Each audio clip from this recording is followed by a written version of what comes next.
Charlene jerked awake when she heard Marjorie's key in the door. She had dozed off under Stephen King's insomnia. She had an addiction to thick novels, and it was the first thick book she saw on the sale rack at the bookstore. Since she had left the classroom, she started to enjoy novels that were beneath the notice of the priests of culture in the haute couture magazines and the newspaper critics. She enjoyed Stephen King's sense of place and character. Since the attack on the rapist, she enjoyed the horror and gothic genre, which she had studiously avoided before. She had amassed a near complete collection of Clive Barker and Stephen King, among others. She was also consuming Danielle Steele and John Grisham. As disturbed as she was at the change in her taste in literature, she was more disturbed at the turn her dreams had taken. She would walk into a restaurant or a hotel lobby and overhear, "There goes the castrating bitch." She'd walk down the street and see men protectively grabbing their groins. She would hear the voice. It would say, "Watch out, you red-headed bitch. I'm not done with you." She wasn't sure if those dreams were an improvement or not. When Marjorie came in, Charlene saw a strange bulge in her pants. She sat up straight and rubbed her eyes. The bulge was still there. "Marjorie, where have you been?" "I took a care package to a sick friend." "Why are you wearing a sports jacket?" "Oh, that we were playing head games with a couple of delivery men from Sears. They were talking to themselves when they left." "Have you been smoking pot again?" "Yeah, I was. You should lighten up and try it sometime." "I'm afraid." "What?" "Afraid of the cops." "No, afraid of myself and what I might do." "What kind of things?" "I don't know, things you know." "No, I don't know." "What?" "Orgies." "Attacks on the ice cream shop." "Mayhem?" "What?" "You know, things." "You still don't believe the stuff from school, do you?" "You know, reefer madness?" "I'm afraid of alcohol, and you want me to try a powerful illegal hallucinogenic drug." "Look, it can't be worse than your reality." "What's wrong with my reality?" "It comes from books. The only people you have seen in the last year and a half, except for the guy in the park, have been Fred and the guy in the bookstore." "That's not true." "I go to the diner now and then." "Yeah, you sit in the corner and make me order for you because you have trouble talking to people." "How did you teach?" "I taught. I can't bring myself to do it anymore, though." "Why are you looking at me like that?" "You're walking differently." "Oh, yeah, I forgot. I got something to show you." "I don't want to know." "Why?" "Ever since you brought me here, you have shocked, startled, terrified, and otherwise disturbed my existence. From one day to the next, I don't know what to expect. From the bulge in your pants, I would hate to guess what you have to show me. You got me there, but it's not mine, really. That's what scares me. I know it's not yours. That means that it's someone else's. I brought it home to fix it, honest. I also want you to meet its owner." "Don't tell me." "What?" "It is him, isn't it?" "Which him? There were hundreds." "The guy that freaked you out in Nashville." "He's really nice." "So you steal his manhood and bring it home as a trophy." "No. I am going to fix it so he can actually use it for its intended purposes. It hurts him to wear it. He used a different theory to, shall we say, attach it, and the prosthetics people weren't ready." Charlene gasped when Marjorie pulled Benny's prosthesis out of her pants. She flashed back on that Saturday at the kitchen table and the subsequent 2 weeks. The vision of half-digested chicken broth dripping into a bucket of cat litter from a man-made, or in this case, woman-made triangular orifice sickened her. Her face went pale and the room tilted. With a great struggle, she regained her composure. Then she started to laugh. She laughed about the scene in the hotel room and Brave, strong Marjorie whimpering in the corner. She laughed long and loud. Tears streamed down her cheeks. It was hard to breathe when she stopped, but it felt good. For the first time in a long time, she felt good. "Wow, I can understand your fascination with him now. He's one of us." "You're right, he's one of us." "What do you mean when you say fix it?" "It's really simple. I am a nurse and a woman. I have inserted hundreds of catheters in hundreds of women, and I know how far to insert them and how to do long-term catheters. If a woman has good bladder control, all she needs is about a half an inch of catheter, and she still has bladder control and doesn't have to get out of bed. or use a bedpan to urinate. Look at this catheter. It's at least 8 inches long. It goes clear into the bladder if fully inserted, and kinks and binds and chafes it inserted improperly. The end is wrong, so it is always uncomfortable to insert, even with lubricant. To someone inexperienced, doing it himself/herself, it is agony. Not only that, any non-sterile foreign object in the bladder is dangerous. The prosthetics tech should be made to wear it. Not only that, he got it in the mail with no instruction, except a printed set of instructions for the care of space-age plastics and how to clean and lubricate the catheter. Oh, yeah, a list of features too. It is capable of erections too, but he doesn't know how to make it do it, even without the instruction book, so I have to show him how to do it without expelling the device. That is what happened when he tried. I taught him some Lamaze exercises to develop control over the pertinent muscles. Then there is the matter of the valve. He doesn't need it. He has normal control, and the valve makes it feel like his prostate is swollen, even though it is gone. I hope I can remember what I picked up at Vanderbilt in the burn unit. We used a lot of plastic there, mostly in ears. Ears.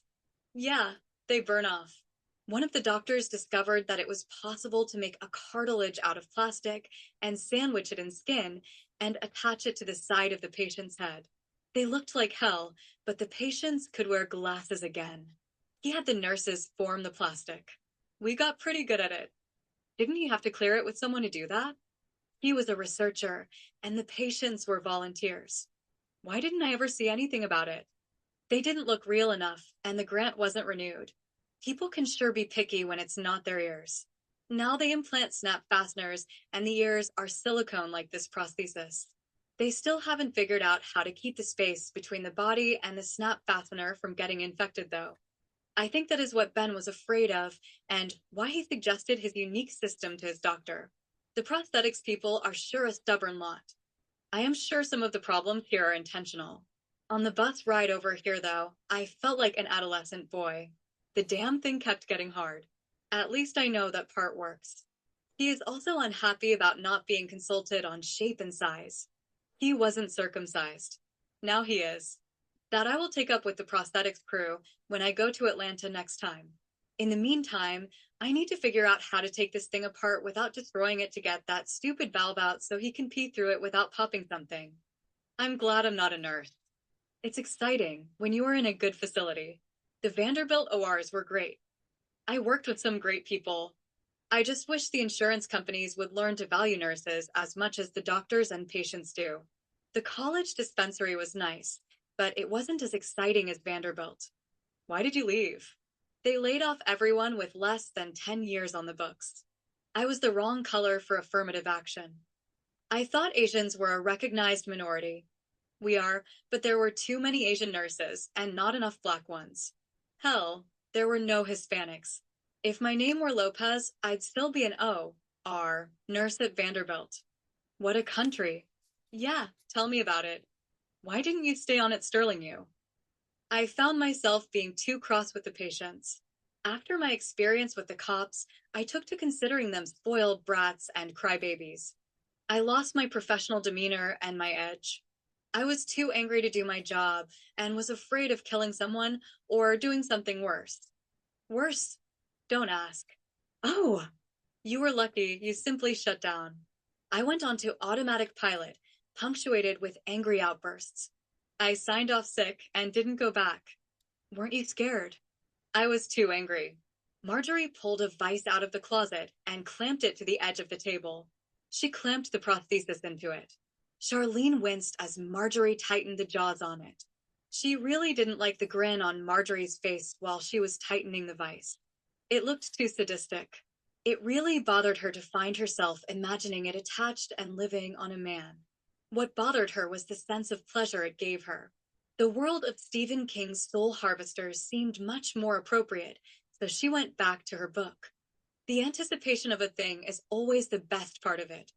Fred Katz, How to Be Happy. 32. The rain drummed on the roof of the shack at the edge of the woods, as it had for the past 4 days. The wood stove in the corner clanked and hissed, but obediently produced warmth anyway.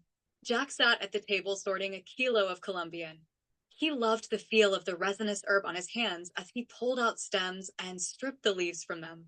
There weren't many seeds this time, but the kilo was full of pollen. This was definitely $100 pot. Maryanne had walked into town to get beer. The road, if you could call it, that had washed out, and vehicular traffic was again impossible. Maryanne had been spending a lot more time there, and Jack enjoyed her company immensely. Their relationship had started in second grade. He sat behind her in Miss Foster's room, and they spent a lot of time together in the hall for talking in class. He would say something, and she would giggle. There would be a stern look from Miss Foster, and they both would crack up. Neither one of them had finished school. Jack was expelled for dealing in his junior year, and Maryanne dropped out to go to Barbizon. Jack still made his living in illicit pharmaceuticals. He learned the necessary stealth from his dad, who supported his family with moonshine. Jack had tried the family business for a while, but it was too much work for too little return. He also really didn't like the high he got from hard liquor. He backpacked his stock overland from Chattanooga. It was a 2-week walk, but there was very little danger of being caught that way because the narcs were looking for cars. A scruffy-looking kid with a backpack was beneath their notice. Most of the trip was through state and national forests anyway. Most of the people he met were glad to see him because he was the only news they got from the outside world. It also helped to be a very good harmonica player. Maryanne could not understand what drew her to Jack. From the first day of second grade, when she walked into the classroom, a shy little girl from the hills, she was attracted to Jack. His smile still gave her goosebumps. He was the only boy in school that didn't tease her about carrying her shoes back and forth to school. He was also the only boy in school that had a heavier accent than she did. As time went on, both lost their accents, except during unguarded moments when they were alone together. Maryanne had never met Jack's folks. Nobody in the county knew where Jack's family lived. Not even Miss Foster, and she was a cousin. Foster was an adopted name, acquired during the Creek uprising of the 1830s to stay on the land that they had lived on since the last ice age. During the 1300s, a couple of bored Breton fishermen wandered into the area and intermarried with the locals. Later, a couple of Vikings had done likewise, so the Foster family really didn't look like Cherokees. The rocky top they lived on was not desirable to the newcomers either, so the Fosters missed the Trail of Tears and the resettlement. Maryanne was from the Virginia Carters. They came with the second wave of English colonists in the 1600s. Their land grant was almost as undesirable as the Foster family's ancestral land. Her family had come out of the hills to work in the distillery up in Lynchburg. Housing was cheaper in Sterling Forks, so that is where they settled.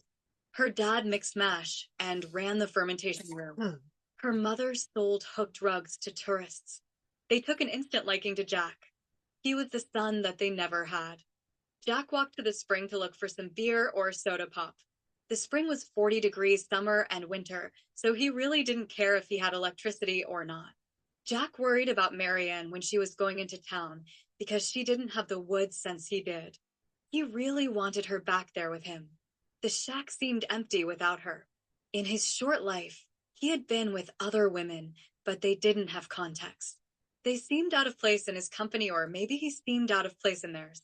There was the on-again, off-again romance in Chattanooga with the daughter of his pot connection. She was very tall, very thin, and the color of burnished mahogany. Her smile would light up a room, and she was fun to be with.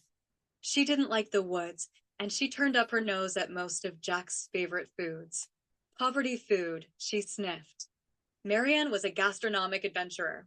She frequently picked Kenny's brain for exciting new ways to cook things like squirrels, porcupines, possums, and crayfish. Kenny liked the challenge and knew more about mountain fare than anyone else around. He could make earthworms appetizing in 54 ways. He knew local spices that the Cherokee had forgotten about. His ancestors walked off the Hermitage in 1822. They were tired of being free labor and didn't particularly like picking cotton. They moved up into the Rocky Top, and their descendants emerged 100 years later. They constituted half of Andy Jackson's slaves. There were 3 families. After 10 years, they were written off as dead or fled. They only traveled 90 miles. The Rocky Top provided everything they needed.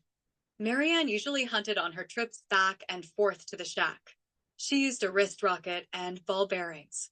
She could nail a squirrel at 50 yards through foliage. The woman in Chattanooga was no competition.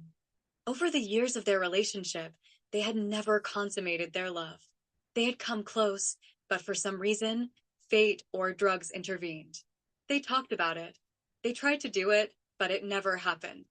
Maryanne was still a virgin at 23. They did psilocybin, got naked, and laughed all night. They did coke, got naked, and passed out. They did pot, got naked, and crashed. They abstained from drugs altogether, got naked, and Gary and Blanche showed up. This had been going on since puberty set in, and that was some of the magic of their relationship. People assumed that they were doing it all the time. They weren't. Maryanne was on her way back to the shack. She had a 12-pack of Fall City and 3 squirrels. Suddenly, she wanted Jack very badly. Usually, this happened at work, where she couldn't do anything about it. This time, she was less than a mile from her destination when the feeling struck her. Lately, her fantasies tended towards tearing Jack's clothes off him and attacking him on the floor of the shack. She daydreamed a lot about it when she had these feelings. Sometimes she daydreamed about taking him in a sleeping bag in their favorite clearing on top of the ridge under the stars. It was raining. Indoors would do. She moistened, thinking about it.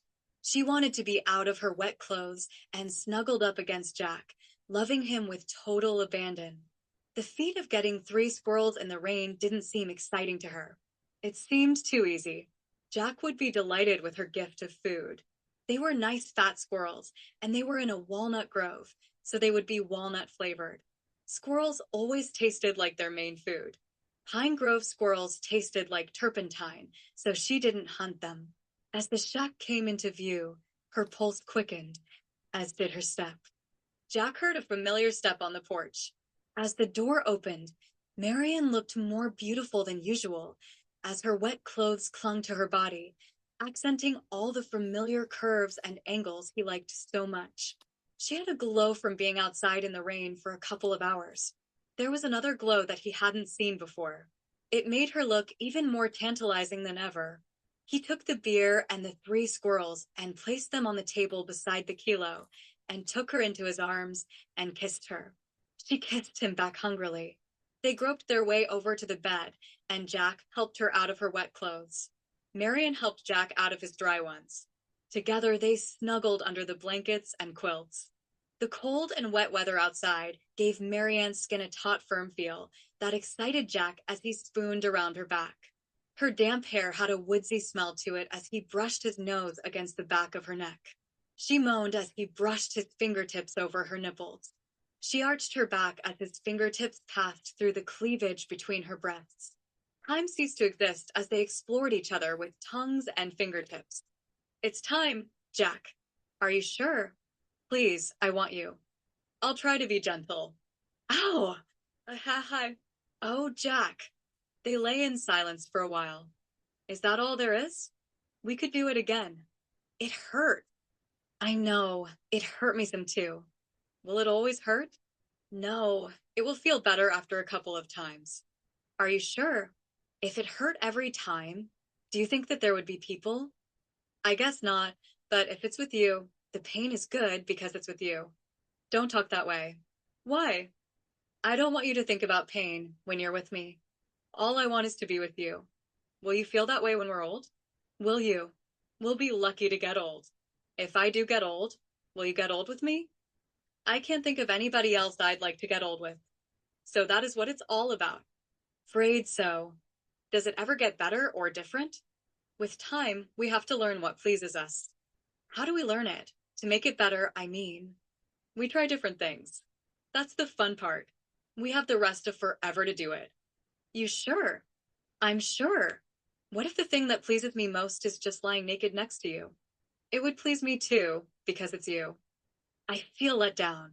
In my imagination, I expected so much more. Are you disappointed? A little. It really does get better. I hope so. I really do. Look, we're both young and inexperienced. After we've learned each other, it will be glorious. You'll see. My roommate in New York told me all kinds of things. I didn't feel them. I mean, it felt really good after the first bit of pain. It took my breath away, but it just wasn't. Look, I've loved you and wanted you almost since we've been babies. They ain't nairn to come close to you. Besides, you bring me squirrels and rabbits and cook them for me. No one else has ever done that for me. You skin them, I'll cook them. That sounds good to me. Do you have any cornmeal left? Martha White or government? I don't care. Where'd the squirrels come from? The Walnut Grove. Wow, I have some hot rice. Then I'll need some flour too. No problem. 33.